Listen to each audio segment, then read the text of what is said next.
से मिलने चालू हो गए थे जब देश के देवतुल्य मतदाताओं ने कांग्रेस पार्टी में और कांग्रेस पार्टी के अलायंस में भरोसा किया। जैसे जैसे मतगणना चालू हुई, कांग्रेस पार्टी के उम्मीदवार धीरे धीरे जीतने लगे और भारतीय जनता पार्टी का घमंड टूटने लगा। सुबह 11 बजते बजते भारतीय जनता पार्टी के तमाम नेताओं को टेंशन होने लग गई, दिमाग पे सलवटें पड़ गई और उनके नेचर में जो मुस्कुराहट रहती थी हमेशा, वो चिड़चिड़े हो गए। हमारे चाहे भारतीय जनता पार्टी के प्रवक्ता साथी हो, चाहे भारतीय जनता पार्टी के नेता हो, क्योंकि वो सब भी सुबह सुरेश दर्जी का भी आपको फ्रेम दिला देता हूं, उनके चेहरे पे बिल्कुल साफ मुस्कुराहट दिखाई दे रही है, तो इस बात को कैसे यकीन किया जा सकता है? योगेंद्र जी, मैं ये कहना, और भारतीय जनता पार्टी के जो दो बड़े नेता हैं, देखिए अब उन्होंने हंसकर के और कह दिया, इनका नेता का बेटा हार गया, कितनी बार उसको लॉन्च करोगे? तो आप उससे खुश हो रहे हो, आप उससे खुश हो रहे हो सुरेश जी, आप उससे खुश हो रहे हो, आप उससे खुश हो रहे हो। हम तो चलो, हमारी सरकार आ रही है, खुश हमें योगेंद्र जी, हमको ऐसा है कि तीसरी बार भारतीय जनता पार्टी की सरकार आ रही है, एनडीए की सरकार आ रही है। चलो मैं वापस लौट रहा हूं, राजकुमार जी पूरी कर लें जी। तो भारतीय जनता पार्टी के दोनों नेता की वजह से आज ये भारतीय जनता पार्टी की स्थिति हो गई है।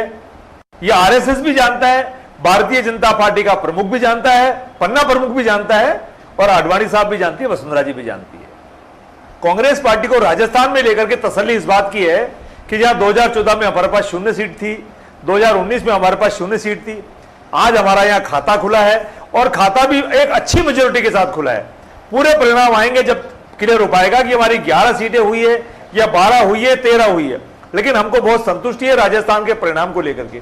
जहां तक देश की बात करें, देश में कांग्रेस पार्टी ने, कांग्रेस पार्टी के अलायंस ने बहुत मेहनत करी।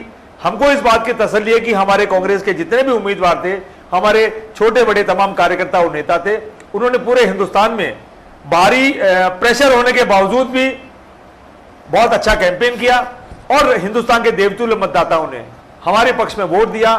इस बात को लेकर के हमको थोड़ी तसल्ली है। हम सरकार बनाने के जो आंकड़ा होता है उससे अभी हम दूर हैं, लेकिन हमको भरोसा है शाम होते होते जैसे सारे आंकड़े सामने आएंगे, हमको उम्मीद है देर शाम तक हमारे 295 की जो हमारा आंकड़ा था वो पार होगा और कल हम निश्चित तौर पे राष्ट्रपति महोदय को एक पत्र देंगे कि हम सरकार बनाने जा रहे हैं।